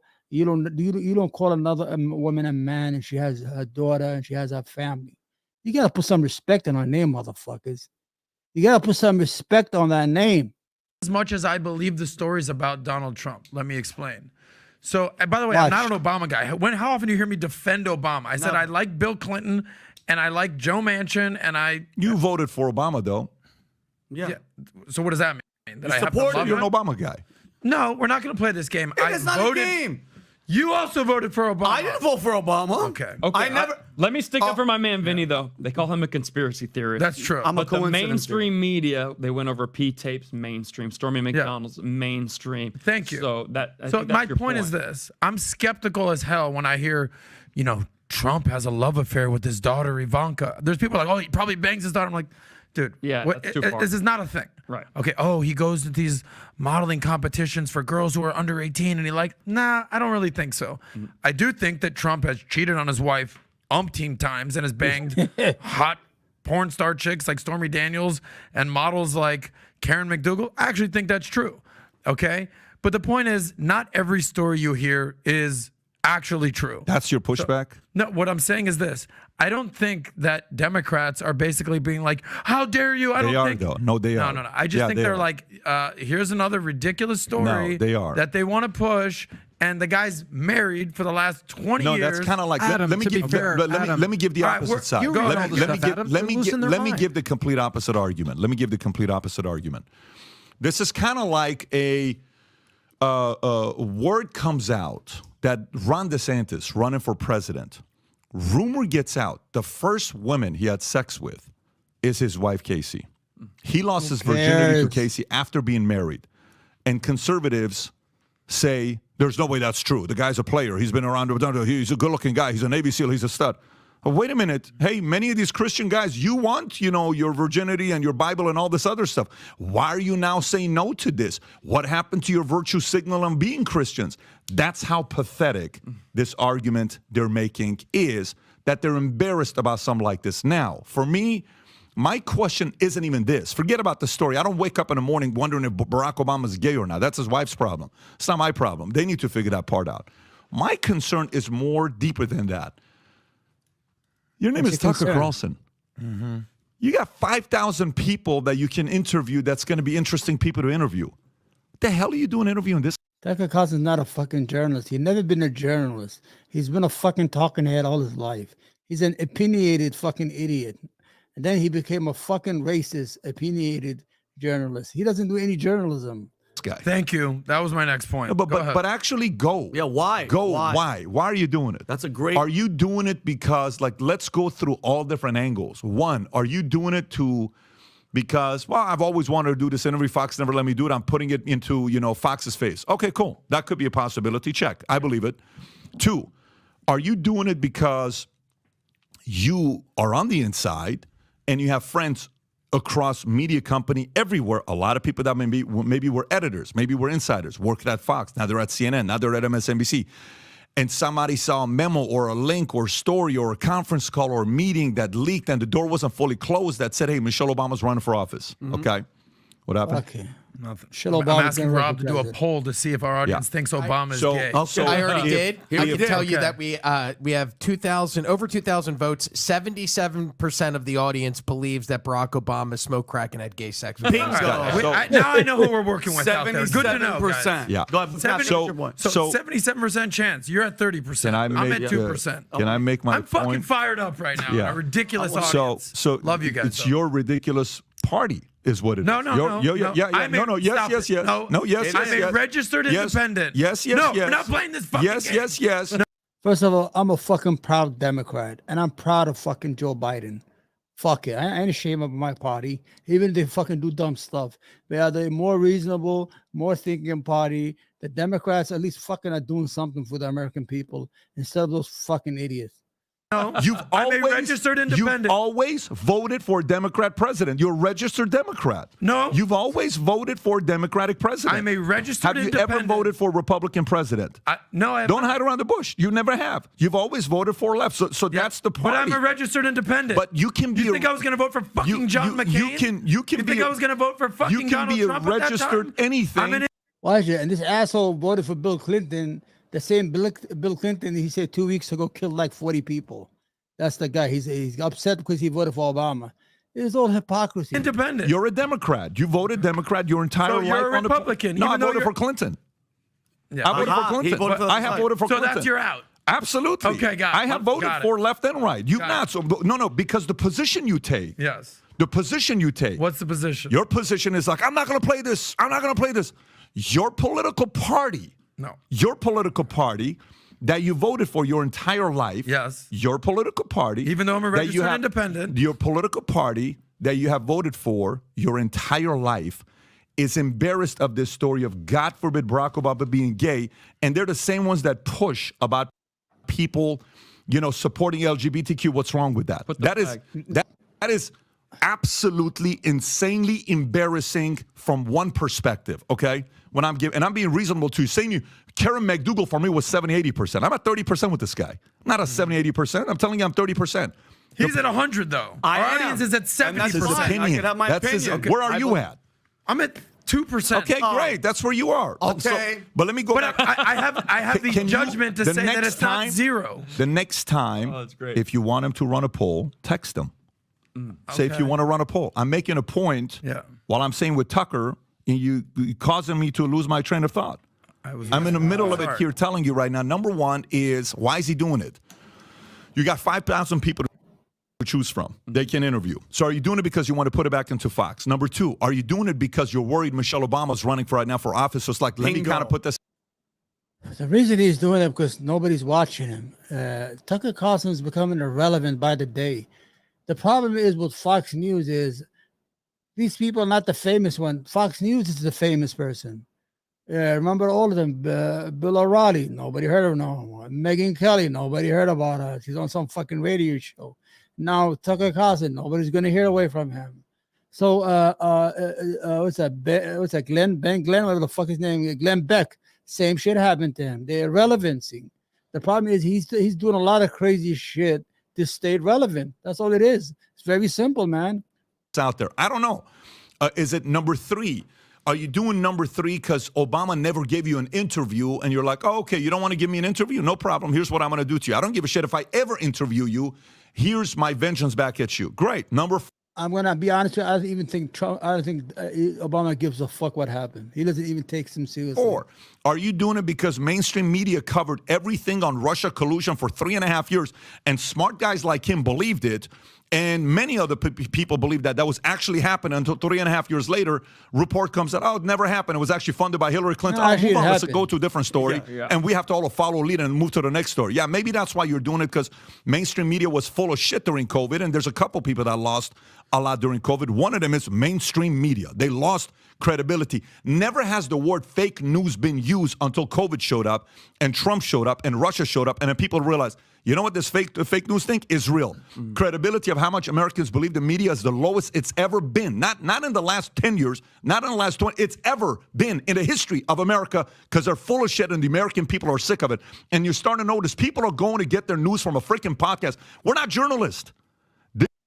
We didn't go to Columbia University and be fed the same bullshit that everybody else was being fed.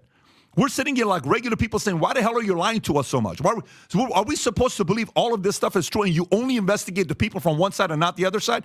Is that what we're supposed to sit here and believe? No. We also want to ask certain questions. I don't know why Tucker did this interview. This makes no sense to do this Can I ask interview. you a question, Yeah, Pat? of course. Do you think this helps or hurts Tucker's credibility? I don't think it helps.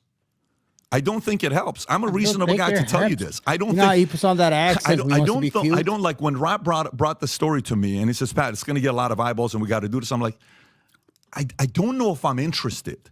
Okay, I don't know if I'm interested. And you remember, Rob, I said something like that to you if you remember this. I mean, you know, we're obviously throwing, your job is to give different stories, yes, right? And we've discussed similar things where it's personal lives that don't matter, like the Dylan Dennis thing. We discussed having him on, and you said I'm not interested in doing that. Another story I will say that only you and I know this, where guys like, hey, this is what really happened to my relation. Do you know which one I'm talking? I'm not going to say the name, but you know exactly what I'm like. I'm not interested, bro. I called the guy back. I'm like, I'm not even going to talk about it. Mm-hmm. That's not my interest. Okay, that's your problem between you and your wife. You guys go figure it out. Now, if you are making it so crazy that we have to freaking touch it because you're putting it out there, then our mistake's on you. In a situation like this, I don't know if I'm interested in this story. Is it entertaining? Does it get eyeballs? I'm really. You just spent 30 minutes on it. I'm really curious why you would do it. Can I speculate why? You can speculate. Yeah, right, you can speculate. You hit the nail on the head. Eyeballs. How much was Tucker Carlson's contract at Fox? 20 million a year. 40 million a year, was it? No, whatever it was. No, it's like 20 million. 20 million. Yeah. How much is his contract at Twitter? He's not making any. Bingo. So he's in the eyeball game before. Now I mean, he's the number Thank one. You, Adam. Let's just say talking head. I don't think that Tucker Carlson can be considered a journalist at this point. I would say he's a pundit, right? Because a pundit, their job is to give opinions. This is not a factual story. This is an opinion story. This is a guy who, at the very least, can we agree that this guy may have some credibility issues? No? I'm not saying... A gay, crack-smoking felon? You went to... I'm not in your camp. I'm not in your camp. What I'm saying is this. I think Tucker is an absolute investigative journalist. I think Tucker... And I think you're fucking out of your mind. Tucker Carlson is not an investigative journalist. He's never done anything. He's always been a studio fucking talking head from 25 years ago when he's on CNN. He got fired. When he's on the MSNBC, he got fired. Now Fox News, he got fired. He never spent a day outside of a fucking studio. You dumb fucking idiot. Okay. Tucker is doing the right thing interviewing this guy. I think others should have interviewed this guy 15 years ago during the election and talked to him about it after he did a lie detective test. All I'm trying to find out is why you're doing it today. This should have been interviewed a long time. I think this is a miss in the job of the people of mainstream media that never wanted to talk to this guy because they were afraid of losing, credibility and relationship with, Obama, the person they all feared that they wanted Obama to invite him to their birthday party and their annual celebration or their inauguration, all that other stuff. There's a lot of clout in being in. All right, let's put an end to this. There's nothing here. These guys are doing nothing but clout chasing. You understand? How many of you actually think? These are doing nothing but cloud chasing. It has nothing to do with anything. Full of shit. If Obama was fucking gay, nobody gives a fuck. Nobody really gives a fuck. But now let's go to. You ever heard of Fresh and Fit? It's about a red pill show. I like it. We're gonna see a little bit of how women react that to men are not having access to the same thing they are. I think I got the wrong show. Got the wrong thing. Okay. Yeah. All right. There I am, right? Let's go. Let's go. Hold on. All right. This is amazing. This is actually really interesting. How many of you actually think that agree with them three that their guys are out here like getting girls and killing it and they have as many options as women? No, definitely not. Raise the hands of women that agree with these three that men have a lot of options and are out here killing on social media with girls. Hell no. Nobody else agrees? Just you three? Okay. Y'all ugly. Not you, but she's, yeah, I know what she's saying. Like, they swear like they have the talk, but they just don't have the looks. But sometimes you don't know, like, you got to find that out. yourself. So you agree? You think that guys are out here killing it? No, not There's all an of extra them. step in with men, but like they still, if they go out and their end goal is to get pussy, they can if they try hard enough. If they try hard enough, they have to try harder. That's the whole point. They have to try harder. They still try hard enough. The men have to try harder. Women have it easy. We can go out and get any dick on the street right now if we want to. Women think with their head. Yes, men think with their dick, but that's not what he's asking you. He's asking you if you have the same opportunity. Men don't have the same opportunity. It depends on a style. Okay, the question he's asking these idiots is, do men and women have the same access to sex? Can a man have sex anytime he wants like a woman? Of course not. Men don't have the same access because men have to work for it, get lucky, play this game, talk a lot, dress good, have good solo, get a nice car.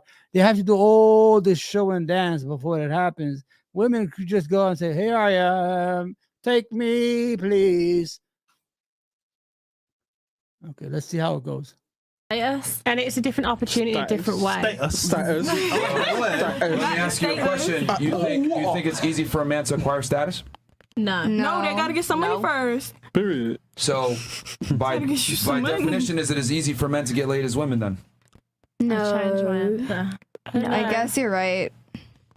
No, they don't. Oh no, baby. A woman can get a man way easier than a man can get a woman any day. Period. Like, if there's gonna be a race, right? Let's see who can have sex first, man or the woman. Who's gonna win? A man gonna win because men are opportunists. So any girl that come up to him that they could get with, they gonna take it. But me, like, you can have 10 men come to you, but if they not the 10 men you want, you'll deny it. But a man can have 10 women come to them and they have 10 bitches, so now they don't take it just because they're opportunists. You just feel the question horribly, but okay. Yeah, you didn't. It goes back to what you said earlier about like girls fall in love with what they hear. Yeah. So if a guy can chat you into bed. No, you said if he can. Yeah. That's the big thing. If he can. Yeah, but it's if a But I feel like as a girl, you ain't gotta do much. If you say I want to get fucked, niggas are gonna do it. Exactly. But if the guy says I want to get fucked, and it's like, ew, now you for everybody. Huh? Yeah, like a man said he want to get fucked, and then I'm looking like, oh, you for everybody. No, I'm just saying that it's easier for women to get a man than it is for a man to get a woman. That's what I'm saying. I thought you said the other thing. No, I didn't say that. I'm saying that women got more options than men. Okay, you just confused But me. women are more picky than men. Yeah. That's what she's saying. Like, a man isn't going to be as picky as a woman will be. Because we can be picky. Because we got more options. She just said it because you can be. Exactly. Guys can't be. Idiots. They can only take what they can get. You're just arguing that guys are desperate. No, and you just argue that women are able to. It's easier for women. For when I get a man. I mean, it's the truth though.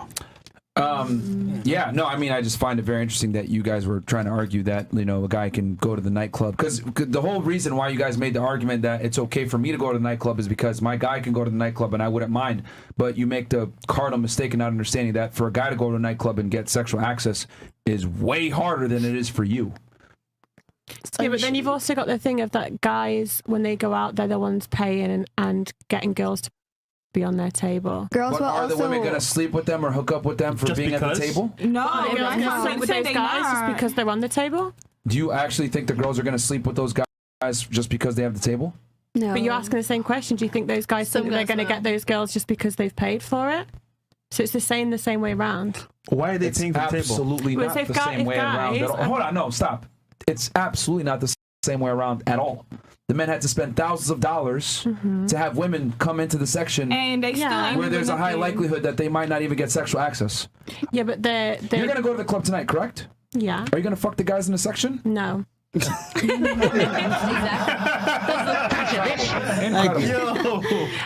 proven. I don't have to go to a section. I can get my own section. No, you can't. You're a mommy. You have to go to section. You're missing the point of the conversation. A man is not going to be able to go to the club and command the same level of sexual access than a woman is. True. So therefore, since it's easy mode for women, it's an issue for most men for you to go to the club when you're their girlfriend. Okay. Okay, I see what you're saying. But 9 times out of 10, though, these people that we're seeing, like these promoters and stuff, like half the time they're ugly as hell. Like they don't be my bad. Why you scaring me? There's a promoter in the back. My bad, but I'm just saying though, a lot of them like they're not giving. All so right, it's keyword. kind of You like, said half the time, right? yeah, but I never seen a five. Well, What about hold on? What about the other 50% where the promoter might be attractive, or the other percentage where the guy that's running the table is attractive? Maybe he's a high roller. Maybe he's a celebrity. Okay. That's true, but And I mean, I ain't never had nobody You don't have to get with them. You can find them attractive. You're forgetting, they also bring as well celebrity guests, or for example, guys that want tables to the section as well. Right. So it's not only the promoter, there's also another guy as well at the table, or many guys. Look, man, I'm telling you how men think. No guy that's in a relationship with a woman wants his girl at the club. The reason why men don't say shit is because those are the ones that are actually really insecure. The example I gave before. He's scared of what you're going to say. Notice how I said, yo, a girl shouldn't be at the nightclub when she has a guy. Oh, that's insecure, misogynistic, toxic. They don't want to argue with you. They just let you go. So do you feel like men are okay still going to the club? Men and women are not the same. Okay, so if I can't go to the club, can y'all go to the club? If Absolutely. Hell yeah. So you can be around another thing. Be for real. Absolutely. Be for real. No. Because hear me out. Because like I said, I could go to the club and Hold on. Before you speak. Okay. Think, and then make a stance, and then articulate your argument. Okay. Because you've been contradicting yourself the entire night. No, I haven't. Y'all heard me wrong. I don't know what y'all heard, but I said what I said. Oh, so everyone else at the table. You heard me right though, didn't you? Exactly. So I don't know what the hell y'all watch heard. this back, bro, and then you don't make see sense. what we're talking about. No offense. Okay, but man, think before you speak, please. 10 folks would come talk to me, and I could not go for any of the 10 folks. But one person could talk to my man or any man, and he gonna go for it just because that's the one person that done came to him out of all day. Do you know how difficult it is for a guy to have a woman come up to him? Yeah. Are you aware that there's men out there that have never had a woman come up to them? Hold on, stop it up there for 2 seconds and be quiet. Are you aware that there's guys that have never gotten a gift from a girl, never kissed a girl, never had sex with a girl, 30 plus years old, never even had a girl come talk to them, ever? Oh, so do they try, or do they sit in their basement playing Fortnite? You ain't got no money. No, what you're failing to realize is that most men, unfortunately, just aren't attractive to most women. Most men are virtually invisible to most women. So guys don't have the same opportunities that you guys do. Oh, so but it only take one though, is what I'm saying. Shut up, Fortnite. It just take one girl to come up to you, and you going for it. You have to be exceptionally good looking as a male for women to come up to you. You have to be within the top 1%. But you really don't have to be. What if you got money and now girls are coming up to you?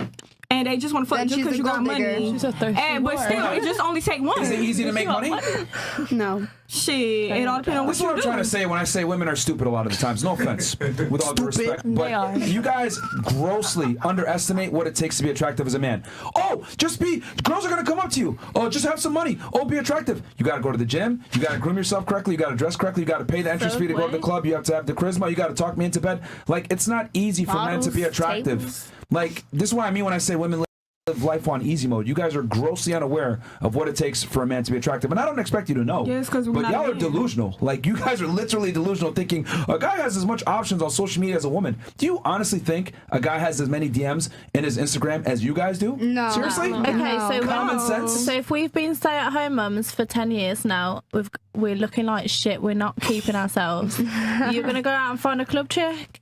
You can still maintain yourself being a not so much. Stay-at-home mom. Have any of these guys got kids? But he's making it out as though we don't have to do a lot to look well. Yeah, exactly. We have a lot of self-care. When I look up, I look like shit. But men don't care. Look, man, you can be an average-looking woman and still DM a celebrity and get a response. Yeah. Oh, what celebrity? I mean, Drake does it all the time. Drake, like, wait, where? Yeah, Drake. Yeah. I mean, I don't. This is amazing that I even have to explain to you guys. It's okay for a guy to go to a club and not a woman because it's not the same. Like, men and women are not the same.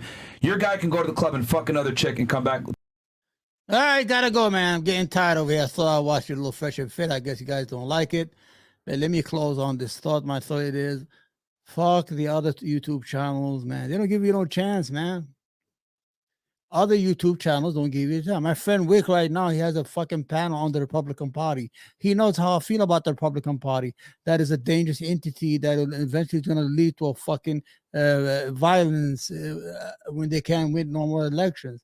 But he's not going to have me on. He's going to have these fucking white guys, you know, well, you know, you got to go, man. Thank you very much. Please support the channel. God bless you. I'll see you tomorrow. I'm going to try to put a show on tomorrow if I feel good. I think we had a good time today. It felt good. I felt good. I want to thank you all very much for being here, man. It was beautiful. I enjoyed it. I loved it. Let me see this thing. All right. I'll see you. Love you all.